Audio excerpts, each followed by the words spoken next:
যে আমাদের ইন্ডিয়ান যে পলিটিক্স, সেই পলিটিক্সের যে পার্টি সিস্টেম, সেই পার্টি সিস্টেমগুলোকে ইলেকশনস কমিশন তিনটে ক্যাটাগরিতে ভাগ করে।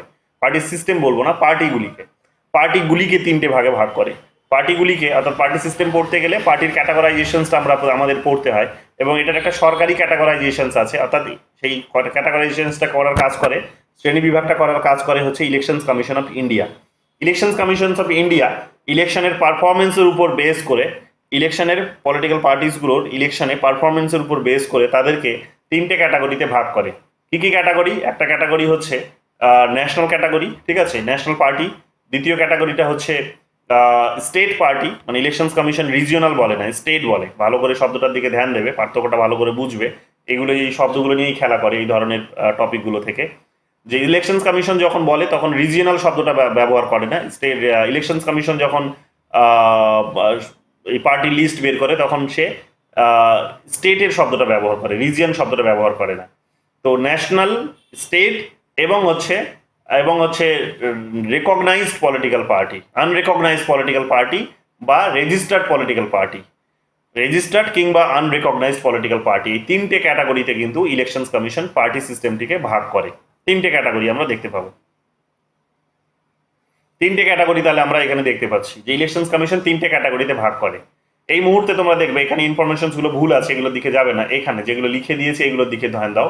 এই মুহূর্তে আমাদের ভারতবর্ষে 6টা ন্যাশনাল পলিটিক্যাল পার্টিস আছে।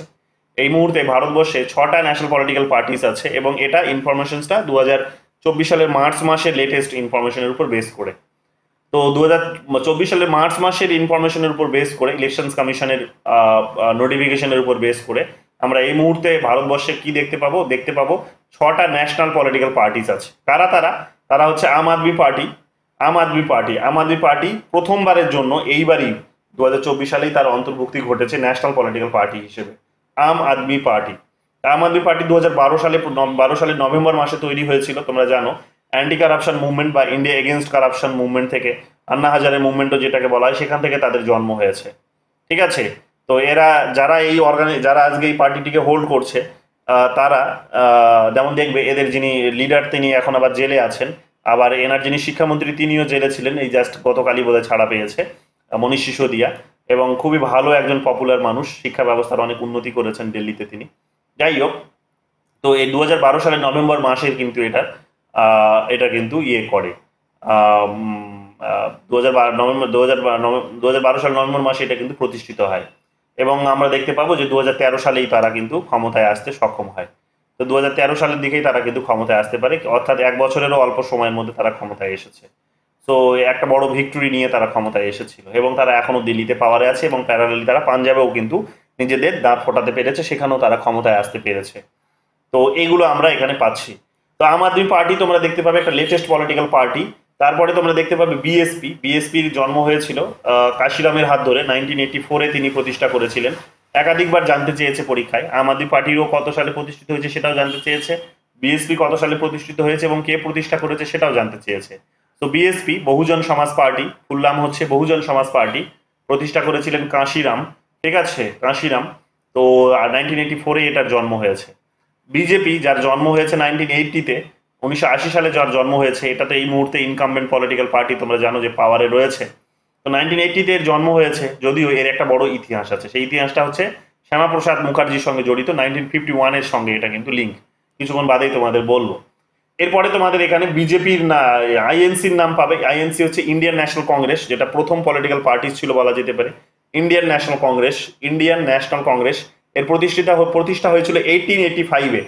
1885-এ এর প্রতিষ্ঠা হয়েছিল, মাথায় রাখবে, এর প্রতিষ্ঠা হয়েছিল 1885-এ, ঠিক আছে।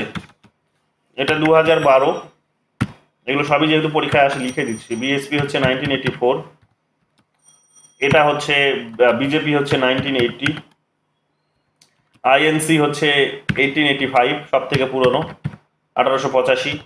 সিপিআইএম হচ্ছে 1964, একাধিকবার পরীক্ষায় এসেছে। এবং এনপিপিটা লেটেস্ট হয়েছে, এটা একটু দেখতে হবে, ঠিক আছে। এনপিপি হচ্ছে প্রথমে, এটা লেটেস্ট যে পরীক্ষায় প্রশ্নটি এসেছিল এনপিপিকে কেন্দ্র করে, সেটা হচ্ছে যে কোন নর্থ ইস্টের প্রথম কোনো পলিটিক্যাল পার্টিস যারা জাতীয় পার্টির তকমা পেয়েছে সেই পার্টিটা কোনটা। তো এনপিপি হবে, ন্যাশনাল পিপলস পার্টি। তো ন্যাশনাল পিপলস পার্টি, এদের সিম্বলটা হচ্ছে বই, বই। তো বই হচ্ছে এদের হচ্ছে সিম্বল। তো সেই পলিটিক্যাল পার্টিটা প্রথম জাতীয় পার্টির তকমা পেয়েছে। কোন কন্ডিশনে পেয়েছে সেগুলো আমরা আলোচনা অবশ্যই করবো, বা জাতীয় পার্টির তকমা কোন কন্ডিশনে দেওয়া হয় সেগুলো আলোচনা করবো, একাধিকবার এগুলোও পরীক্ষায় এসেছে। তো এখানে মোটামুটি ভাবে এগুলো দেখে নাও, এগুলো বারবার কিন্তু পরীক্ষায় জানতে চাই। এনপিপিটা আমি তোমাদের পরে দেখে বলে দিচ্ছি। তাহলে এই মুহূর্তে 7টা নয়, এখানে 7টা লেখা আছে, এটা পুরোনো ডেটা, 7টার দিকে ধ্যান দেবে না। দাদা ওটা 6ই জানুয়ারি 2013। এটা তাই তো এনপিপি, এনপিপি তাই তো? 6ই জানুয়ারি 2013। ওকে, তাহলে আমরা দেখতে পাচ্ছি কি যে এখানে 7টা বলেছে, 7টা হবে না, 6টা হবে। আর এখানে স্টেট রেকগনাইজ পার্টি বা স্টেট পার্টি যেটাকে বলা হয় সেখানে 36টা বলেছে, এটাও পুরনো এটা। এটা হবে 57টা পলিটিক্যাল পার্টি। 57টা পলিটিক্যাল পার্টি এখন স্টেট পার্টি হিসেবে কনসিডার হয় নির্বাচন কমিশনের লেটেস্ট নোটিফিকেশন অনুসারে। এবং 2786 রেজিস্টার্ড অর আনরেকগনাইজ পার্টি রয়েছে। রেজিস্টার্ড অর আনরেকগনাইজ পার্টি অর্থাৎ এরা এরা এরা পলিটিক্যাল পার্টির অ্যাফিলিয়েশন পেয়েছে নির্বাচন কমিশনের কাছ থেকে, বাট এরা স্টেট পার্টিস হওয়ার জন্য যে যে তকমা যে যে কোয়ালিফিকেশনসটি বা ন্যাশনাল পার্টি হওয়ার জন্য যে কোয়ালিফিকেশনসটি দরকার সেটা তারা এখনো অর্জন করতে পারেনি। তো এরা নির্বাচন কমিশনের কাছে এদের নাম লিপিবদ্ধ হয়েছে, এই কারণে এরা রেজিস্টার্ড, বাট এদের কোনো বিশেষ স্বীকৃতি নেই। অর্থাৎ স্বীকৃতি কিভাবে বোঝা যায়? স্বীকৃতি বোঝা এইভাবে যে তোমার একটা একটা একটা পার্মানেন্ট একটা তোমার হচ্ছে এখানে কিন্তু একটা পতাকা থাকবে, পার্মানেন্ট তোমার এখানে একটা সিম্বল থাকবে। তো এই পার্মানেন্ট যখন তুমি এই সিম্বলসগুলো পাবে, পতাকাগুলো পাবে, তখনই গিয়ে তুমি কি হবে না, তখনই গিয়ে তুমি এখানে রেকগনাইজড হবে। এবং রেকগনিশন পাওয়া মানে তুমি আলটিমেটলি আইদার স্টেট পার্টি নইলে ন্যাশনাল পার্টির আন্ডারে চলে আসবে। যাই হোক, তো এই বিষয়গুলো এখানে মাথায় রেখো, ডিটেলসে আমি আবার পরে বলবো, এগুলো পিছন দিকে গিয়ে বলবো, নিচে রয়েছে। এরপরে এখানে চোখ রাখো কি বলছে, ইভলিউশনস of parties and party system in India, এর বিবর্তনটা কিভাবে হয়েছে ভারতে। ভারতে এর যে বিবর্তন এটা আমরা দেখতে পাচ্ছি কি যে, বা যেটা বললাম তোমাদের যে ইন্ডিয়ান ন্যাশনাল কংগ্রেস সব থেকে প্রথম পুরনো পলিটিক্যাল পার্টি ছিল, 1885-এ তৈরি হয়েছিল। যখন এসেছিল এটা, তখন এটা একটা মুভমেন্ট হিসেবে এসেছিল। পরবর্তীকালে এটা তাকে স্বাধীনতার পরে প্রথম নির্বাচনের আগে তাকে কি করতে হয়েছে, পলিটিক্যাল পার্টির এফিলিয়েশনস লাভ করতে হয়েছে, মানে রেকগনিশন লাভ করতে হয়েছে, স্বীকৃতি নিতে হয়েছে। এবং আমরা জানি যে এখন থেকে এটা একটা রাজনৈতিকভাবে কিন্তু ফাংশনস করে। তো তখনকার দিনে সমস্ত জাতি ধর্ম বর্ণ নির্বিশেষে যেভাবে মানুষ কংগ্রেসের সমর্থন করতে, এখন হয়তো অনেকটা এতটা করে না। তার কারণ তোমরা জানো যে এখন এর রোলটা অনেকটা ডিক্লাইন করেছে। তো এই বিষয়গুলো তোমরা এখানে কিন্তু দেখতে পাবে। তো এগুলো একটু দেখে নিও, এগুলো সবই তোমাদের বলে দিলাম। রিভলিউশনসটা এইরকম ভাবে হয়েছে যে ভারতবর্ষ কি দেখেছে না, সিঙ্গেল পার্টি ডমিনেশনও পেয়েছে, বাই পার্টি ডমিনেশনও পেয়েছে, আবার হচ্ছে বাইপোলার পার্টিও ডমিনেশনস পেয়েছে, আবার হচ্ছে আমরা দেখতে পাবো কি মাল্টি পার্টি ডমিনেশনসও কিন্তু আবার ইন্ডিয়ার পলিটিক্স কিন্তু দেখেছে। তো এগুলো কিন্তু আমরা এখানে পেয়ে যাচ্ছি।